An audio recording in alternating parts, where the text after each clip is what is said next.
if you think about it, when we talk about the super universes, we refer to the universes of time and space. And notice that we use two words, time and space. Right. So space is important. The reference between the bodies, and it's not that a lot of saying, oh, it's you're doomsayer, you're no. If you understand where the planets and where the time of the cosmos, it's everything has a sequence and everybody has to come in. It's like when you're playing in a symphony, everybody has to come in at the precise time that they have to come in. Yes. The drums come in at a time, the strings come in at a time, everything has to come in at a time in order for it to be a harmonious execution. And that's exactly what it is. And actually, this next segment, which I deem personal religion, explains exactly that. So let's dive into this, and I think you're going to really like this because we're going to take it one step further to humanity, right? So personal religion, and here we have to think,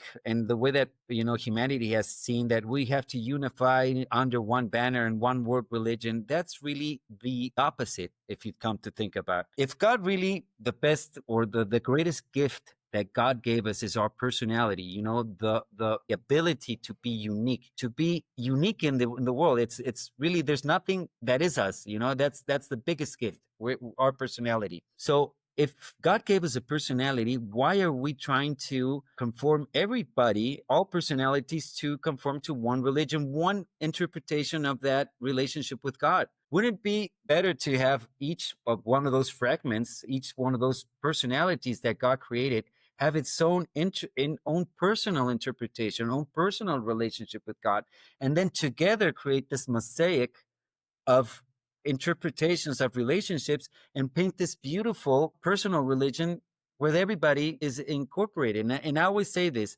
think of the relationship of a father and sons, a parent and their children. Even though you love them the same, you treat them the same, you have different relationships with them. And it's not the same. I have different relationship with my daughter, my oldest daughter, with my youngest daughter, with my son, and it's the same thing. My sister has a different relationship with my parents than I do, and they're all the same. We're all about the same, but we're all different. So that's one thing to have in mind about personal religion and one world religion. So what happens in the original Trinity? And like Rick was saying, first we have the Father, and the Father thought of the Son.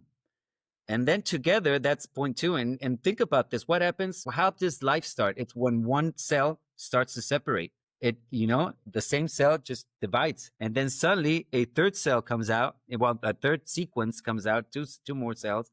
And that just starts life. And then you can't stop it. It's a sequence that gets more complex. And suddenly you have a human being. And that really marveled me, when the first time my wife got pregnant, and I saw myself in that process of life, now my cell is replicating itself. And from, that little, they just tell you, well, it's a little cell. And suddenly you start, seeing that process as it grows. And then suddenly you have a human being and just comes out of the mother, and you're like, this is magic. I mean, anybody that doesn't really see the magic that's going on in here, I mean, it's right there, So this is what happens. The Father, or the first movement, in its tone one, it's magnetic. This is what it tells you. It goes to the second movement, which is when the Father thought of the Son. And this is the polar tone.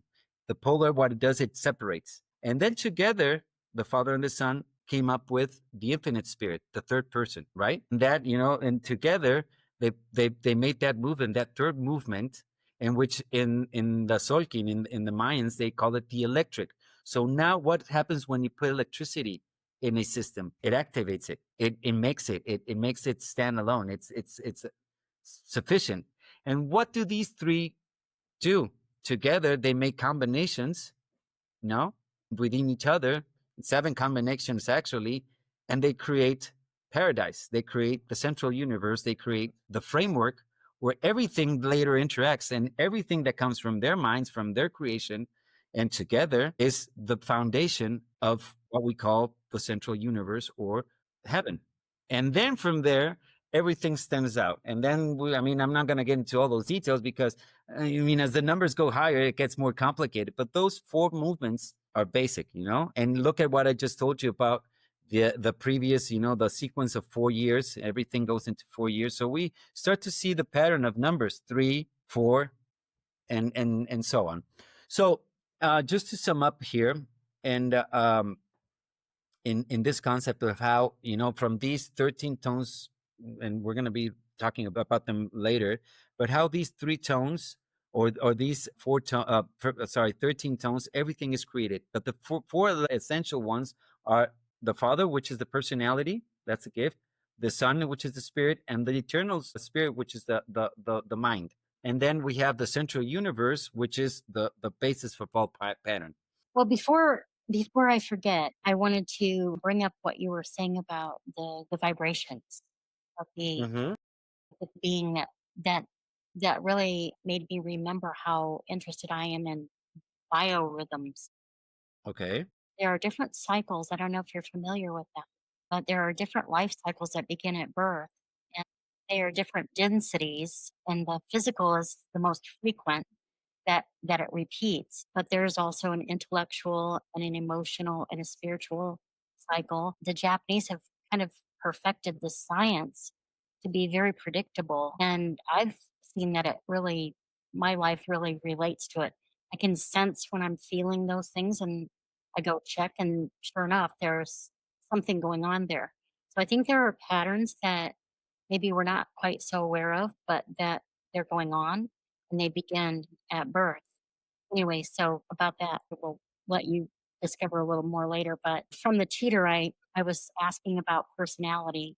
It said it's portrayed as a unique, unrepeatable endowment from the Universal Father, emphasizing individuality, existing within broader classifications or types. Duality, personality follows certain archetypes, remains utterly unique, offers a profound lens, um, categorizes individuals into types based on social influences. Also, it said the spiritual teachings remind us that these types are merely frameworks. Individual transcend these archetypes, their unique personality, which is not bound deterministic patterns, but is instead dynamic interplay of free will, soul growth, and cosmic relationships. Very important. I think that what you just mentioned is very important. That these patterns they're the framework. It's like if you're born, with certain qualities, genetic capabilities, even in the place that you're born in. I mean, some have to strive more because of the country and society that they're born in. Some are not that they have it easier; they have it different. But each situation gives you certain things to work with, and ultimately it's in the individual that where we find the decision and where everything rests. Thanks a lot, Susan. Yeah. One language is important, and because we all need to be able to communicate with each other. That's not saying that we need one language and exclude all the others, but I think most of us should learn to be bilingual so that we have one common language that we can all talk to each other, we can all communicate to each other, we can all say, "Good morning, how are you?"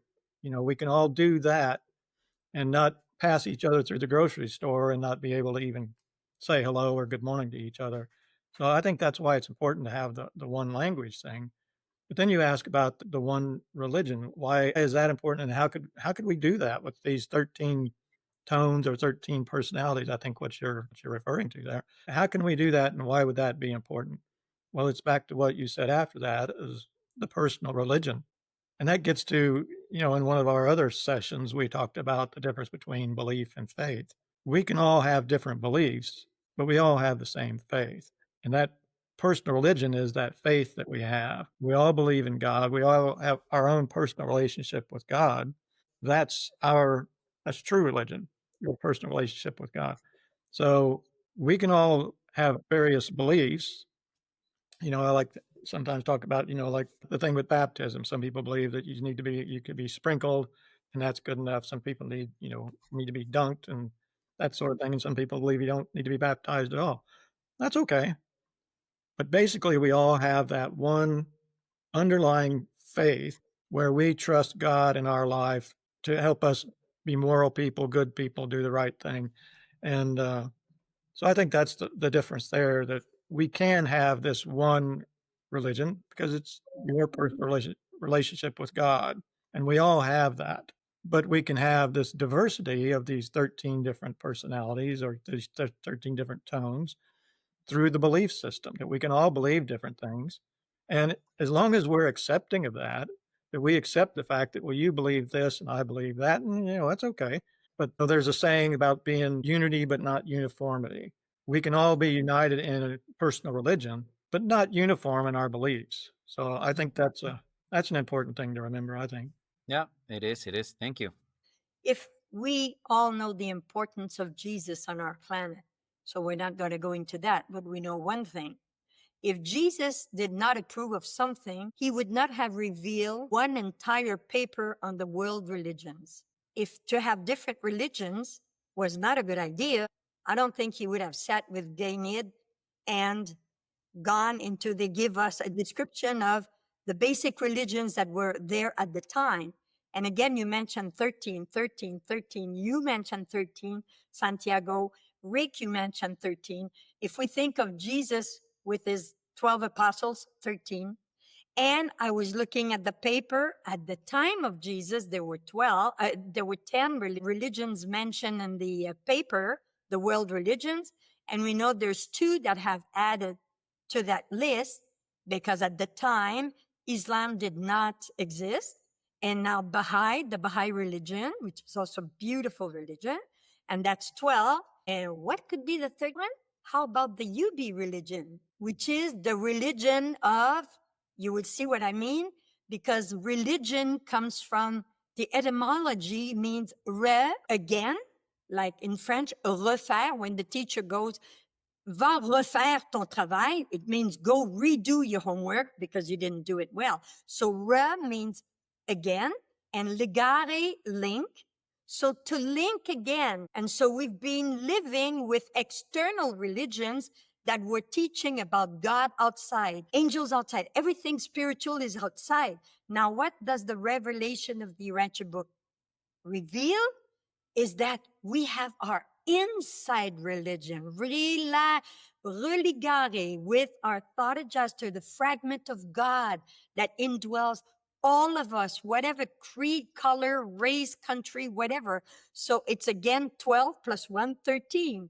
And like you said, I like what you said, Rick, the language, we can have our societal language.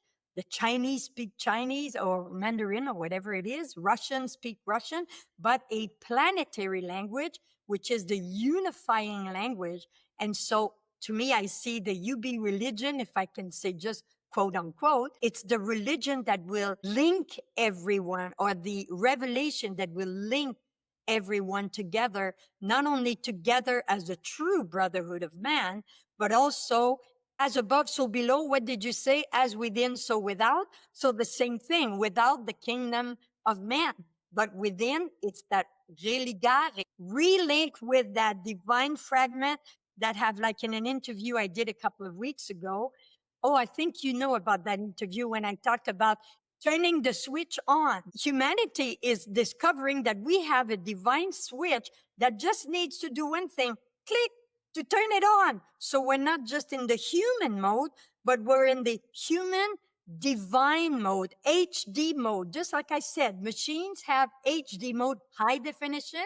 Humans have the highest definition, which is the human and divine mode, which I think Jesus came as the model to start that in the direction to help us go toward light and life. So it's all interconnected, it goes click, click, click, click.